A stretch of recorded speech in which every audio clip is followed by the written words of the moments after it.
Welcome to the NICU Dad Podcast, a podcast for NICU dads by NICU dads. I'm Alex Zavala, a father to two preemie girls, Mia, who was born at 30 weeks, and Emerson, who was born at 27 weeks. Combined, my wife Jen and I both spent over 100 days in the NICU. After my last NICU experience, I started the NICU Dad. I did this to try and fill the gap of information and support that was lacking for NICU dads.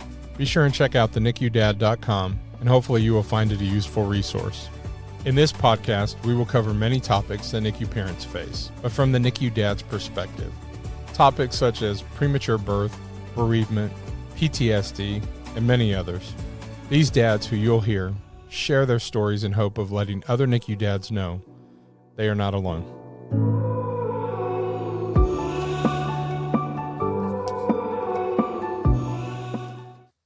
Every NICU journey is different and brings its own challenges.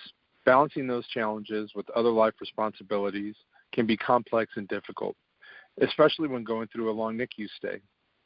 Those long stays can be a roller coaster, with prognosis sometimes changing one day to the next. Few NICU dads know this roller coaster better than Chris Cox.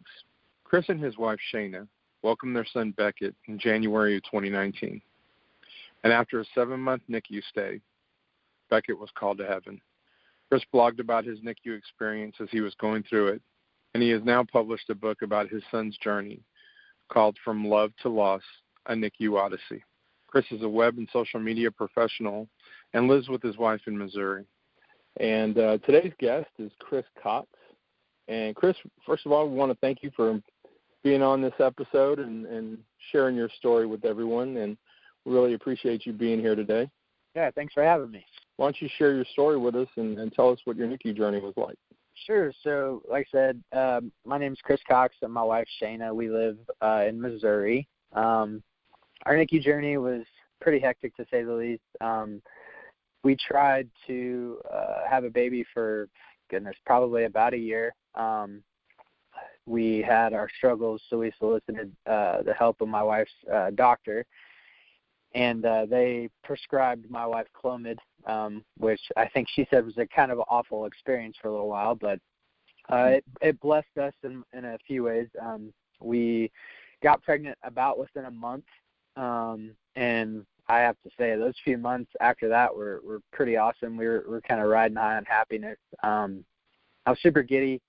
I'll never forget when she told me I was like still asleep in my bed. And she had already gotten up, which is pretty normal, to say the least, but I could just tell something was up because there's a lot of shuffling going on, a lot of movement, and usually, she'd get up and go into the living room, and she was in the bathroom, so I knew something was going on. So she comes in and to wake me up, and she's super giddy right off the bat, so I was like, okay, something's going on. She's never this happy in the morning.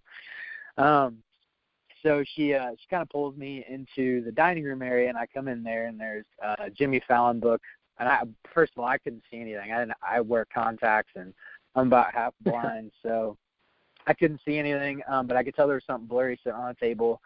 I walk in there, and it's a Jimmy Fallon book that says Dada with a pregnancy test, and said we were pregnant. So we laughed, we cried, we pretty much jumped for joy because we'd been trying for so long. It was a blessing, honestly. It was pretty amazing. After that, I actually was supposed to golf with my dad and brother that day, and I'll never forget that part because I was like, it was just one of those days that like I couldn't stop smiling, but of course I like couldn't tell them yet because we hadn't told the family, so it was kind of weird. I was like having to conceal it. I'm sure my dad was probably like, "What is wrong with this guy?" But, yeah. But no, so it was a blessing. A few months after that, we kind of went in for routine ultrasound, and we were sitting there, and, we saw him on the screen. He was moving. He had a great heartbeat. We looked over, and there was a little bit of uneasiness on the ultrasound technician's part, so we were kind of like, well, we don't really know what it is.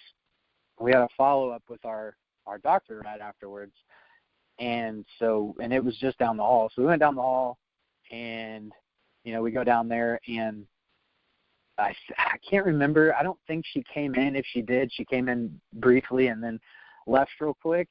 All I know is she made a phone call, and my wife has much better hearing than I have, but she stepped in her office behind the exam room that we were in and made a phone call to a specialist, and my wife could hear the whole conversation. And it was probably one of the most unsettling moments of my life, but she looks over at me and she says, "Something's wrong with the baby." And I was like, Oh, man. "What?" I was like, "What? Like, how do you know?" And she's like, "I can hear the doctor behind us. She's saying there's something wrong with the baby." And sure enough, 2 seconds later, that she comes in, and basically they told us that there was a problem, they thought, but they were going to send us to a specialist just to be sure. Well, we got to go see the specialist, and of course we were a nervous wreck. I mean, we had no idea what to think, no idea what to say. We were just hoping and praying that everything was okay. We went to see the specialist a few days after that, and it was like it was all so fast. We were told that this particular specialist was a very blunt but good doctor, but he would tell us like it was, which, especially going through the NICU journey that I did, I can definitely respect and appreciate in hindsight. But we basically sat down and he said kind of, "Yeah, I'm confirming what your previous doctor said. It is going to require you to be put on bed rest." And my wife's a teacher, so if there's any teachers in the audience, you guys know that that is not an easy task to accomplish, at least in an immediate fashion. And so, of course, we were like, "Well, how long do we have?" And he's like now. So then, we had to get my wife a sub, which again, it was a blessing. Everything fell into place. She was put on bed rest, and I think he told us that we needed to come back within a week, which we did. And he at that point wanted to admit my wife, which was really scary. It was like how is this happening? Literally a week ago, like everything was fine. The kiddo had a great heartbeat. He looked great. And now, like, we're being admitted to the hospital, and we have, 16 weeks to go. Like, this is so scary. So she gets admitted, and the plan, basically what they said she had was, or what they were hoping that she wouldn't get to, I guess, was reversed end-diastolic flow, which is basically the mom is sending nutrients to the baby through the umbilical artery, and that's the way that it's supposed to go. But what you don't want to happen is whenever the nutrients start getting sent back to the mom. At that point, the baby has to be taken in an emergency C-section, and it's usually caused by high blood pressure or preeclampsia, which my wife had high blood pressure. So they once she was admitted, she had everything from the magnesium, we had the steroid shots. Of course, at that point, they had to basically do everything that they could. So we got as many shots as we could get in a short amount of time to ensure that our baby's lungs would be able to grow by the time he got here. At that point, the plan was still to get him here, I think, at 34 weeks at that point. We got to 25 weeks. It was extremely scary. I actually because I had been with my wife for a week, just kind of off and on in the hospital because she was admitted, and I was trying to take care of stuff at home and the dogs. But I kept trying to, like I said, spend as much time as I could with her.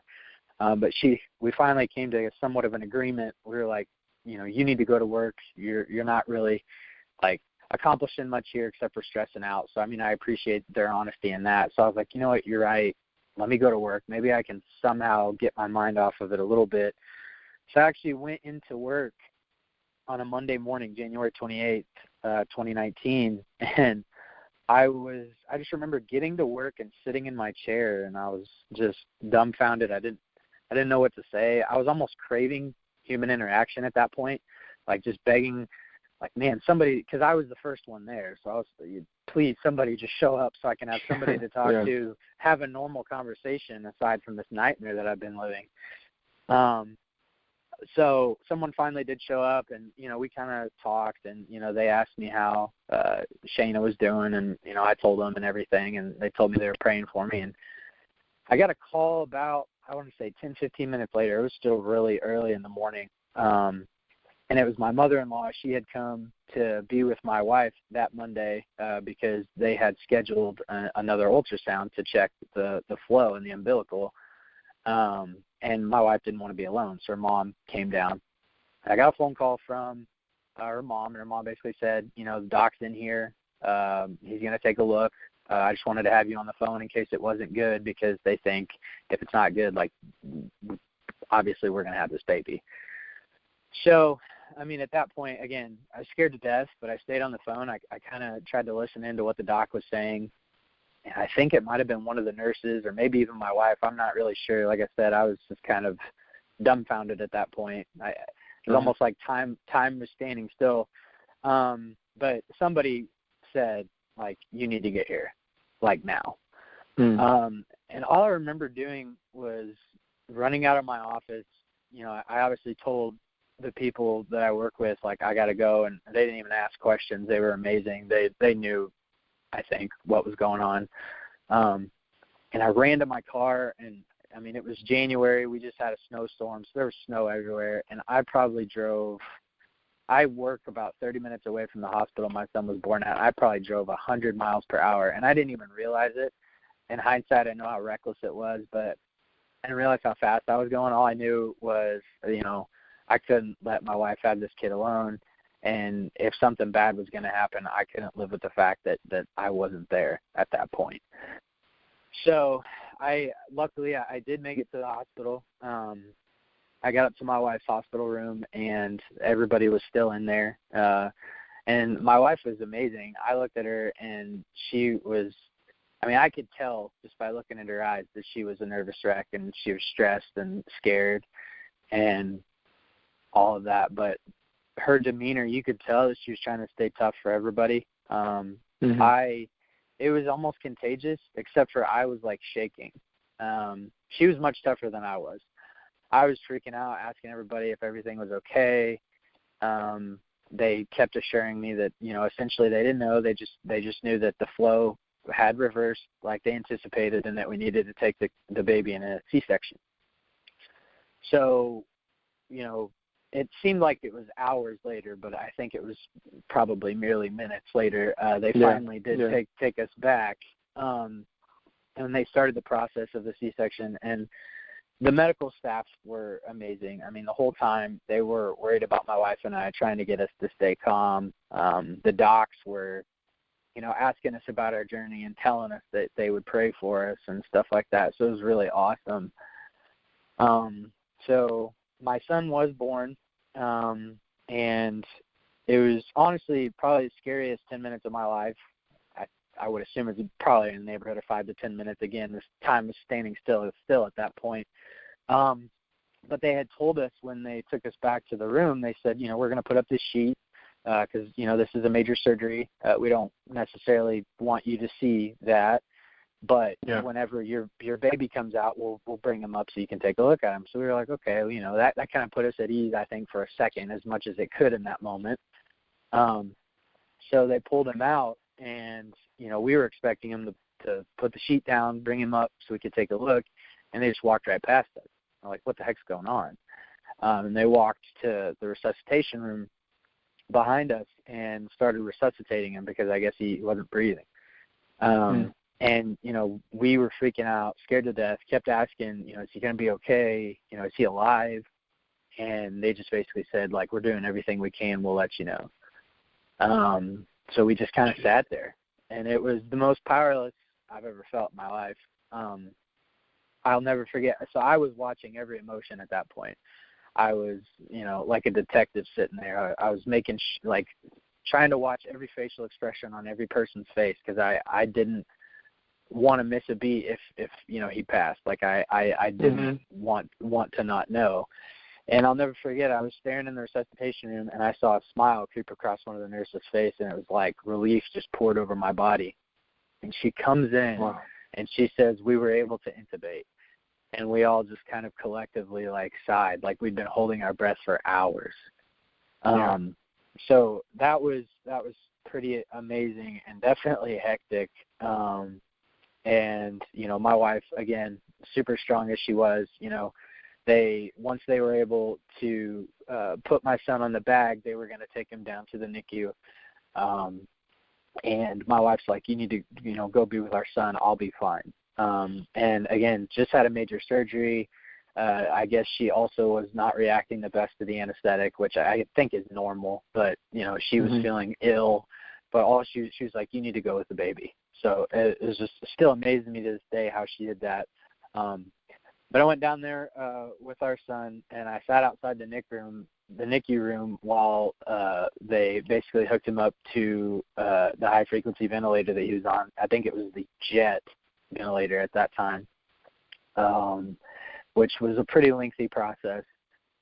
And, yeah, I guess shortly before that, before they took him down, I was just kind of standing there in shock. I didn't know what to say. I didn't know what to do. I knew there was nobody I could ask who had been there.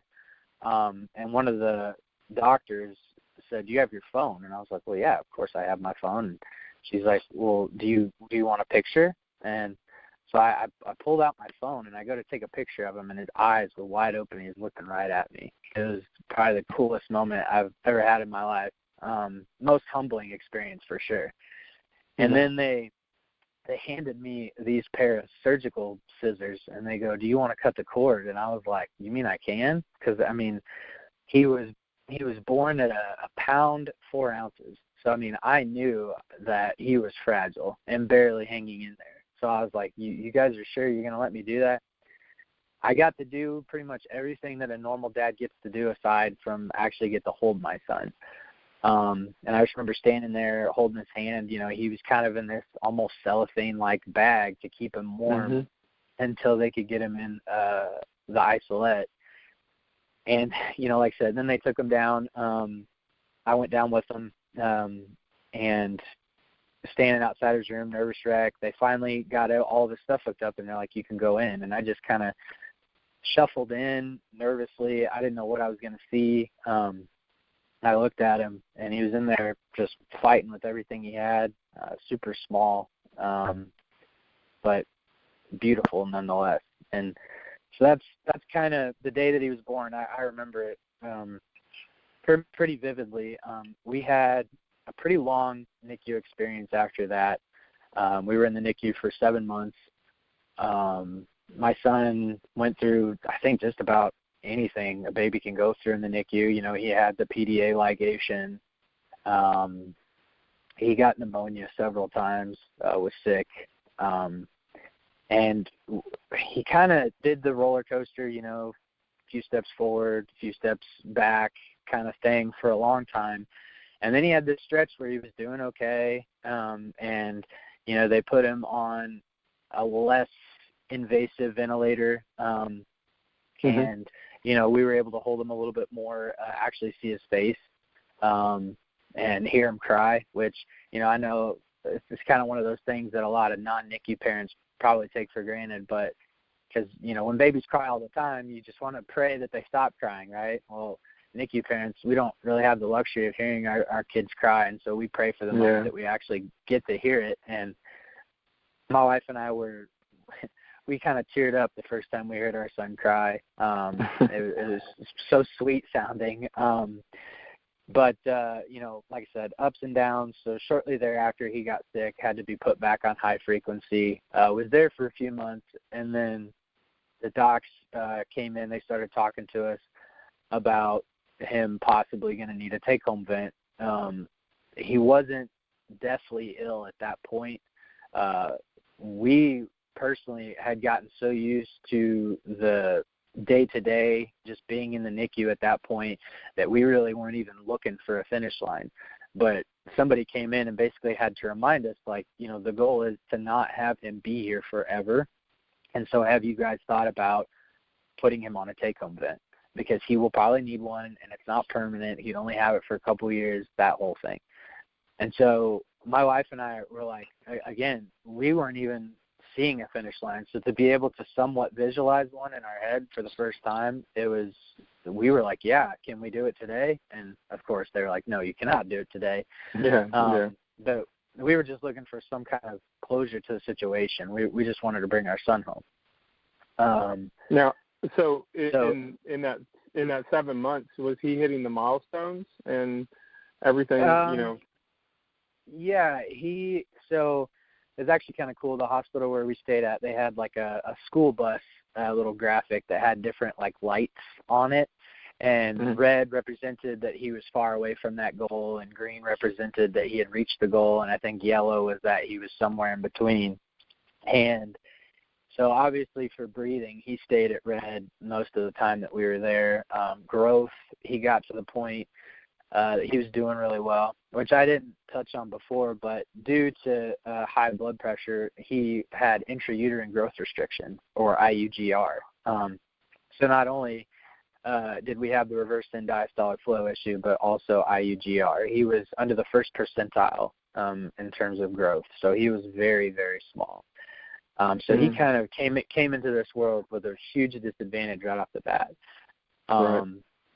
And actually, I wasn't in there for that part because I was down with my son. But I guess after my son was born, the docs brought up the placenta, and my wife said it was like the smallest thing she'd ever seen. It was not anywhere near where it was supposed to be. And they said that they were going to send it off and get it like biopsied and check on it and everything. And we never heard, I don't think, anything from that. But it was very small compared to what a normal size is. But yeah.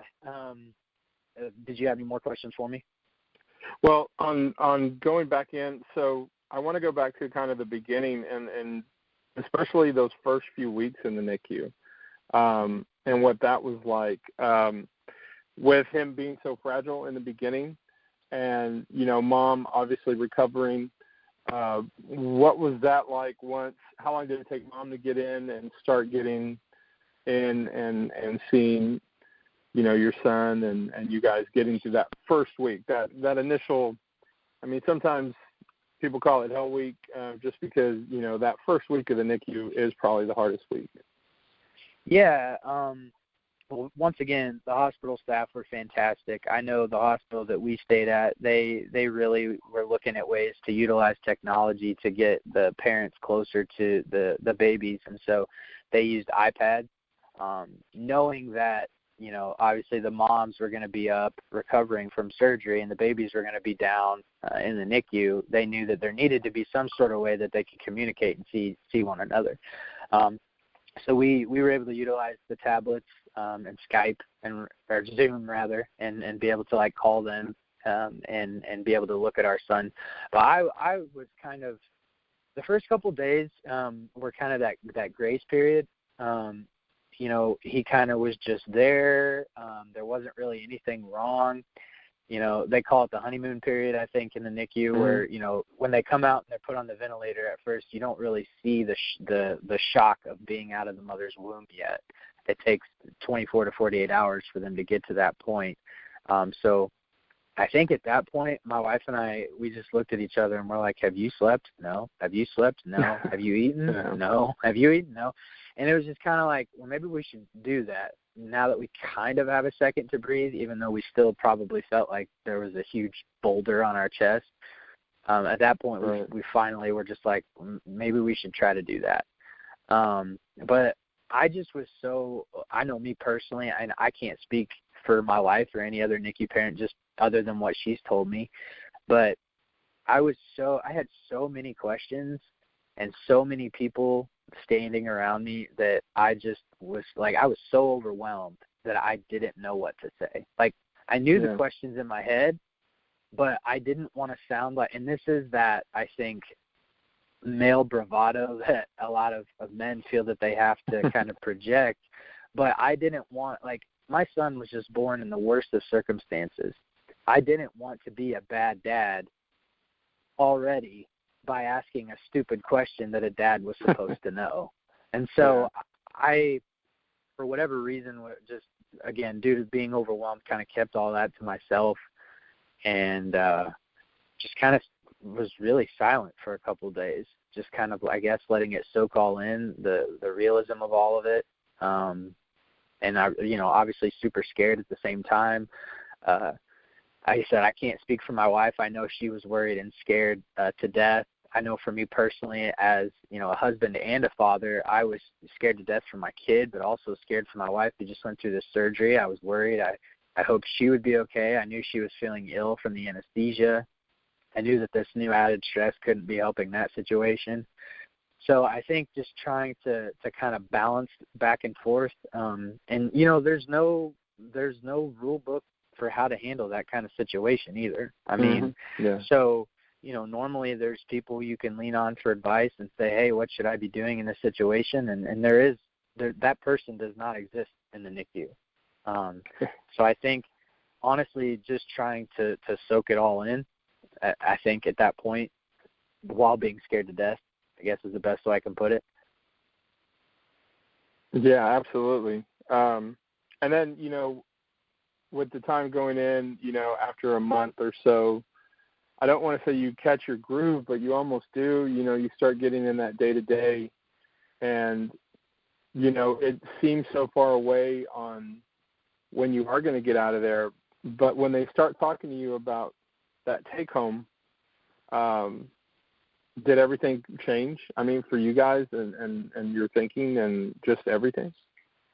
Yeah, I think one thing that we were able to appreciate, probably more so later on than at least at first, whenever the newness was still there, was how real the nursing and physician staff kept everything with us, and respiratory therapists for that matter.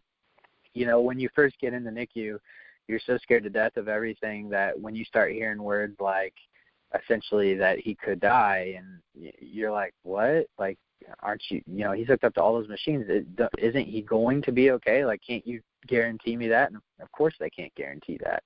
So being in that environment for the first time, that's definitely not something you want to hear. Later on, when they tell you things that they think are going to happen and they keep it real with you, I think you appreciate it on a greater level, because it's like, we've been here for a few months now. We're kind of used to the day-to-day. We definitely don't want to be BS'd at this point, right? For us, nobody really talked about an end in sight probably until, I want to say, like 5 months in. It was quite a ways, because my son, he just kept getting hurdle after hurdle that he had to jump over. And he kept getting sick. So does that answer your question? I know there was another question there. Yeah, no, absolutely. And so I want to go back to your story, and they come with you guys talking about the oxygen, and let's go back to that story there, and what, and what happens next. Okay, you mean after they put him on the oxygen? Right. Well, after they started talking about the take-home, right, going home. So yeah, once they basically came in and they're like, we're trying to remain optimistic here. We think that Beckett is, and that's my son's name, Beckett, is going to need a take-home vent when he is able to go home. We kind of were like, well, do you guys have an idea of a timeline of when that might be? And at the time, it was halfway through the year, and we were really hoping that we'd be able to take our son home for the holidays. And they obviously didn't tell us that. They won't tell you that because they don't want you to get your hopes up. But they said essentially that, well, if we can get to this point, we think that it would be a really good idea to have the surgery to put a trach in so that he could, start going through the motions of getting a take-home vent. And I know personally, the town I live in Missouri, it's pretty oversaturated with people and not enough home nursing to accommodate for that amount of people. And so they kind of warned us up front, like, hey, if he gets a take-home vent, there's a good chance that even if he is ready to go home, he's going to have to sit here in the hospital and wait. And, we were like, man, that really stinks. Because if we get to the point where he's ready to come home, that's going to be obviously what we want to do. We're not going to want to sit here in the hospital any longer after that. But at that point, I think psychologically and emotionally, we were just happy that we were discussing some sort of end. And I know it wasn't long after that. Like I said, that was probably about 6 months in. My son started getting sick. And he was sick for, I want to say, like a week. And then he got a little bit better. And then I'll never forget, it was a Sunday, I believe, August 18th.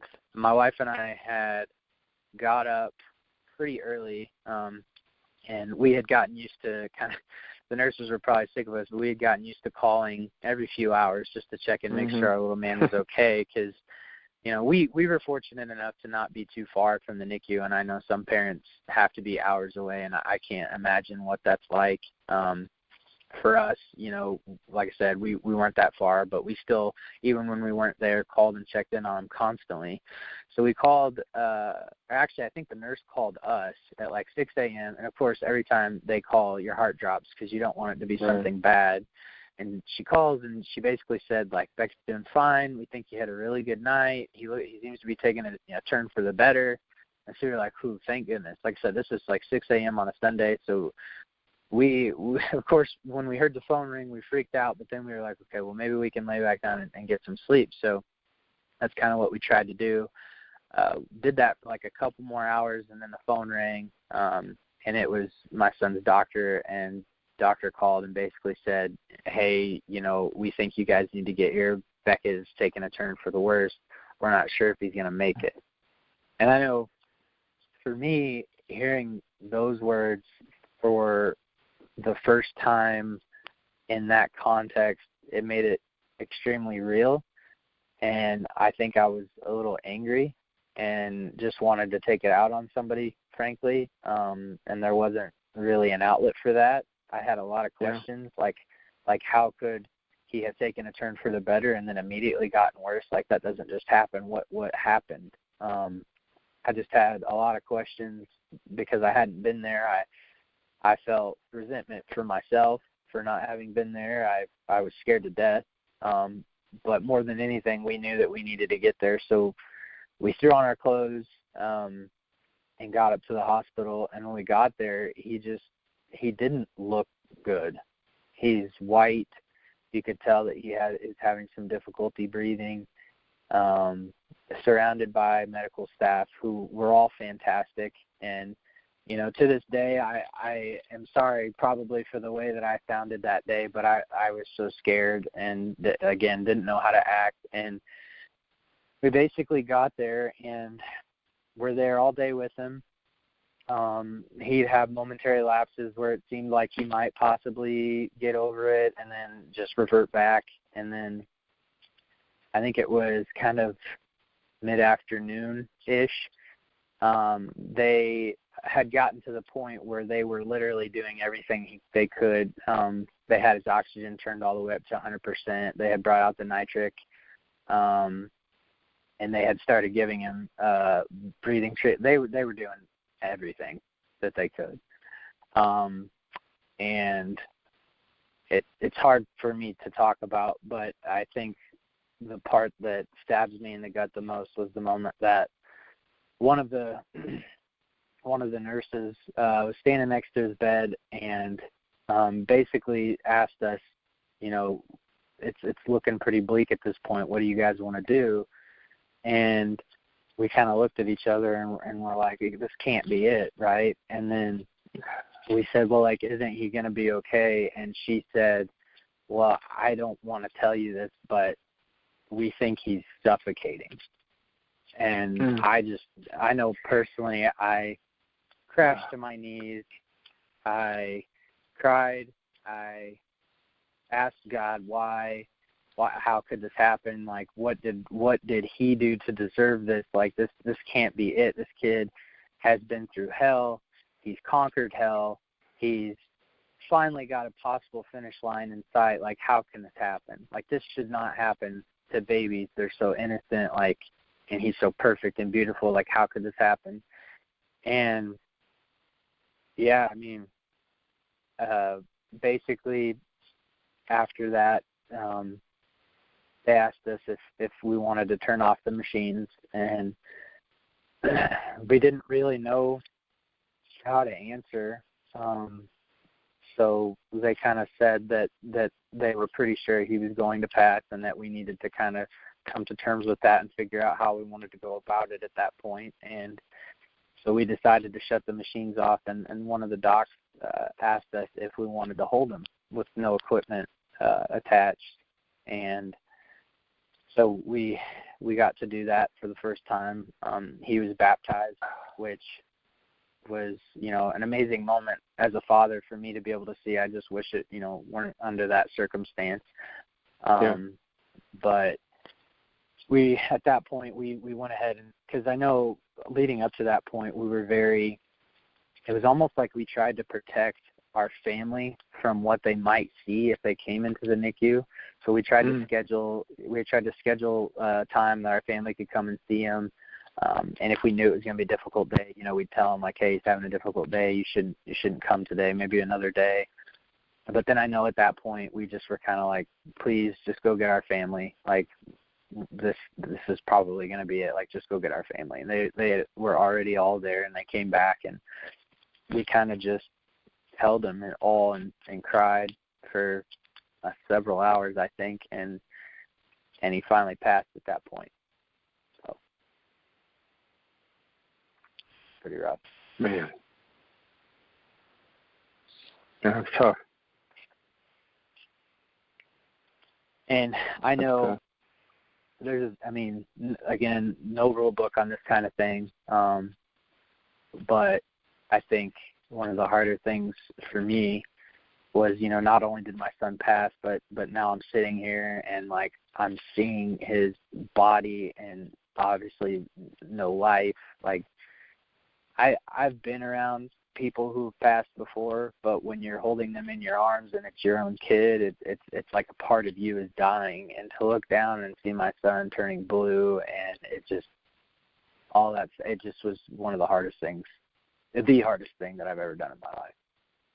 Yeah. I can't imagine.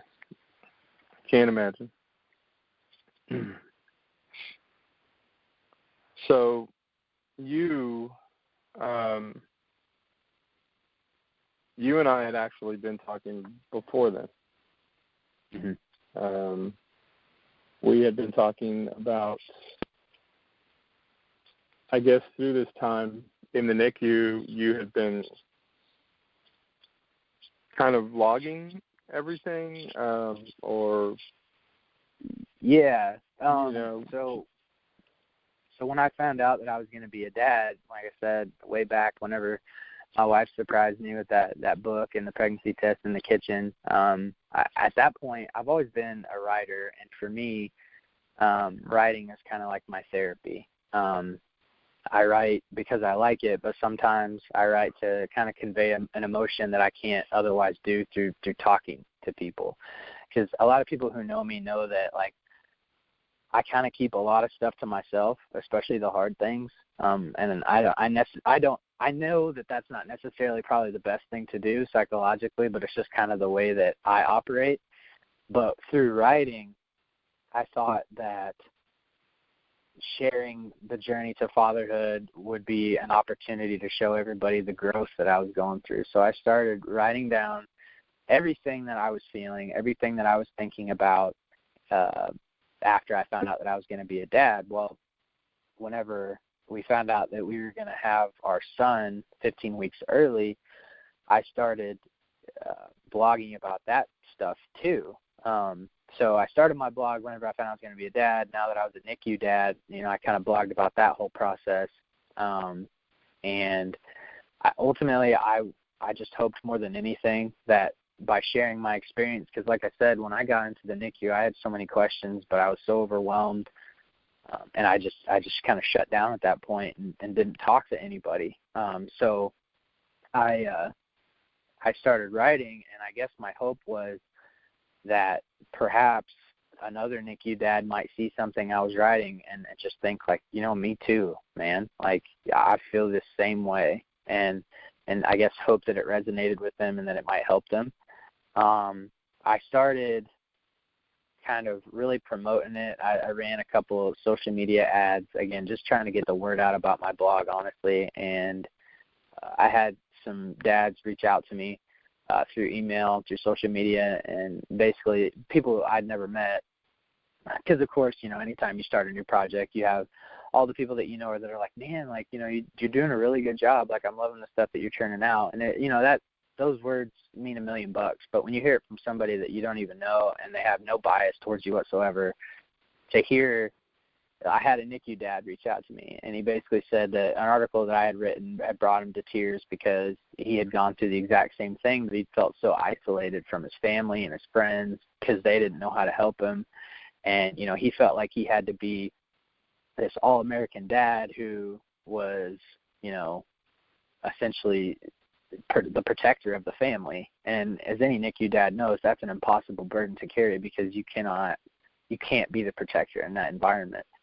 But he basically was like, you know, when I read that, it was like a huge thing had been lifted off my shoulders. Like, thank you so much. Like, it's so nice to hear that I wasn't the only one feeling those things. And I think for me, because there were several times writing my blog that I had kind of had this thought, like, man, you know, writing this, people aren't going to want to read this. Like, it's too depressing. And I just felt like giving up. You know, I had more important things to worry about. But after hearing that guy say that, I think is what really kept me going, writing, because I wanted to help somebody who might be going through what I was going through. Yeah, and actually that's how you and I kind of came across each other. And we actually had talked about doing the blog, and about doing the podcast and having you in here. And normally on the podcast, I think guys that are in the NICU are already focused on the NICU. And so, but in talking to you, I was just, you know, amazed at how well you were handling it, and kind of where your head was at. But, you know, and I think the part that I want to put out there is that we were actually scheduled to do an interview for the podcast that day that Beckett passed away. And it hit me like a ton of bricks. You know, it was just so unexpected. And, you know, I feel like in a way I was kind of there with you in the journey a little bit, you know, getting the updates, and, you know, it seemed like there was light at the end of the tunnel. And, you know, I know how far away and removed I am from it, and for it to have affected me the way that it did, as a parent, I can't imagine how you coped with that and what type, you know, how the bereavement was on something like that. I mean, how do you move forward from that? I definitely think it's one of those things that you'll never move past.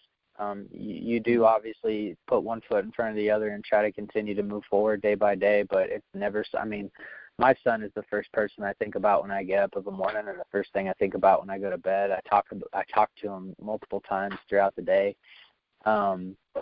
So I think there's a difference between moving forward and letting go, and I think some people have a hard time, especially with dealing with their grief, of differentiating the two things.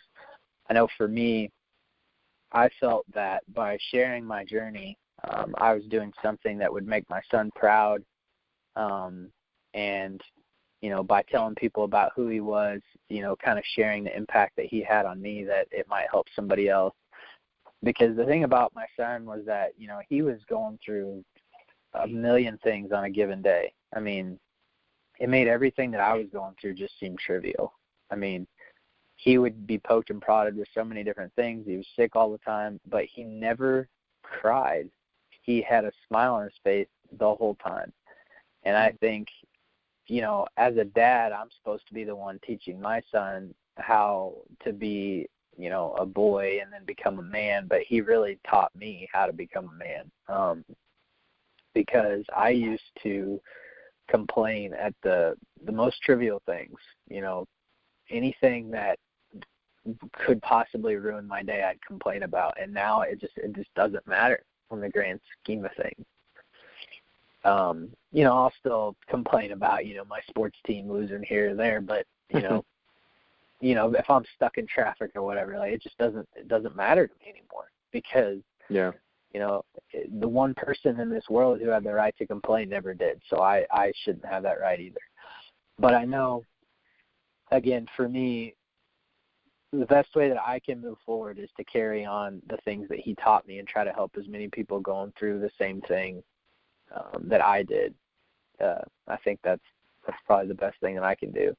I'll never get past it. I'll never get over it. I will carry it with me until the day that I die. And I'll say one thing. Throughout this process, I've met and talked to a lot of people who have told me, that the courage that I've exhibited has been great, but it's nowhere near the courage that those babies that are in the NICUs that fight every single day go through. It's nowhere near the courage that the doctors and nurses who fight for them and alongside them have to go through. I am doing it as a way to essentially try to match, I guess, the tenacity and the fight that my son had on it and the vigor that my son had on any given day. I'll always fall short of it, but it's just something that I hope to continue carrying until the day that I die. But yeah, does that answer your question? Yeah, absolutely. And one of the things, I guess, that you did as far as coping, and I guess to honor Beckett, is you wrote the book From Love to Loss. And I want to talk about that. What were you hoping with it, and what do you see as coming from that? Yeah, so when I was writing the blog, I guess more than anything, when you write online, you have to write in such a way that people are going to engage and read with it. And when you write in kind of a blog format, you can convey a feeling, but it's kind of lost quickly. So I was able to write these posts that were resonating with people, but they were short. And so I kind of got the idea about halfway through my NICU journey when my son started getting that point where he was starting to get a little bit better. I was like, I'd like to write a book on, when parents are in that phase after just getting in the NICU and they're so scared and so overwhelmed that they just aren't at the point where they want to ask questions yet, but yet they still have a million questions. I want to write a book that could be given to those parents so that even they're not ready to ask the questions, but they could read this book and then they'd still be educated enough that when they are ready, they can then start asking those questions. So I went online and did a bunch of research, and then obviously based on my own personal experience of questions that parents have when they get into the NICU, from basic to a lot of complex questions. And I wrote them all down. I think I had 100 questions. And I kind of parsed them down based on the experiences that I had that I could actually speak to. And I came up with an outline for a book, and I just started writing at that point. At that point, I started writing less for my blog. I think at one point I was writing a post a week on my blog, and I kind of cut it back to a post every few, and then after that it was a post a month. But I started focusing more on the book. But then, so I think I had written 5 chapters that was about kind of how to approach the NICU, I guess, like a NICU playbook, if you will, for parents. And then at that point, my son started, getting sicker and sicker and sicker, and up until the point that he passed. And I think the book kind of evolved from there. For me, I write because it's kind of therapeutic for me. So I just continued to write about the things that I was feeling while he was sick, up to the point of losing him, and then even after losing him, and kind of how I was drawn near to my faith and Jesus Christ. I started reading the Bible again. I've always been a Christian ever since, I was a boy, and I used to go to church every Sunday.